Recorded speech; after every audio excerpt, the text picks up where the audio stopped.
Putang ina 'to si Luistro, hindi ko alam kung matatawa ako o mabubwisit sa pagmumukha nito 'pag nakikita sa Kongreso. Alam mo yung porma-porma mo, pero hindi ka pa bayad sa utang mo? Puta puta mahiya ka naman. 'Di ba kaya mo dinidin masyado si Sarah kasi wala kang planong bayaran yung utang mo sa asawa niya.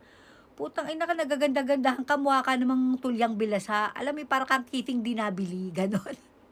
Putang ina 'to. Alam niyo ba ang gusto nitong si Luistro, si Sarah daw mismo ang pupunta sa Kongreso. Depensahan niya sarili niya, harapin niyang complainant, gano'n. Eh, putang ina mo, nakalimutan mo na ba, ikaw mismo ang nagkuwento sa amin. Yung wanted mong asawa pagkatapos mahasa, itinago mo. Hindi mo rin siya pinaharap sa complainant niya. Hindi mo rin siya pinaharap sa korte para depensa ng sarili niya, bagkus itinago mo yung wanted sa batas mong asawa.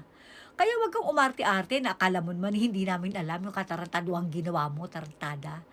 Tapos ito pa, kung 'di ba naman talaga nakadaleche-leche na ang buhay ng mga buhayang 'to. Ang gusto nila, ilabas ng bangko yung bank account, okey, ni Sara Duterte. Eh, 'di ba ini-impeach niyo si Sara? Wala pala kayong ebidensya, kukuha pa lang kayo, pero pinapa-impeach niyo na? Weh! Putang ina naman. Ganyan ba kayo talaga kanerbiyos? Ganyan kayo katakot? Dahil sa 2028 'pag naging presidente si Sara, alam niyo na may kalalagyan na kayo.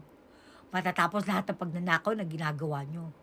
Lahat ng ibinibigay niyong rangya sa pamilya niyo, matatapos din. Putang ina ka, wala ka palang ebidensya kung magpa-impeach kayo, kung magsalita kayo sa tao. 'Di ba, kung paniwalain niyo yung mga Pilipino habang nakikinig sa inyo na si Sara ay napakasamang, opisyal ng bayan. Putang ina ka, anong ill-gotten wealth na sinasabi niyo? Eh, wala ka palang hawak na ebidensya, hihingin mo pa lang sa bangko at ang masama nito kapag hindi ibinigay ng bangko yung hinihingi niyo, isa-cite in contempt niyo sila, what the fuck? I mean, bakit? Power tripping kayo.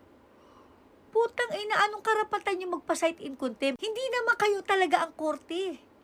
Hindi naman in aid of legislation ang ginagawa niyo para mag-cite in contempt kayo. Ini-impeach niyo si Vice President na binoto lang naman ng 32 million mahigit na Pilipino. Putang ina kayo. Kung makaarte kayo, akala mo naman may ebidensya kayong hawak, yung pala wala. Masyado kang spoiled. Pag hindi ka nasunod, papakulong nyo. Tarantado, siguraduhin mo muna na maganda ka bago ka maging bratinela, tarantada. Kagigil tong mukha nito. Maligo ka nga.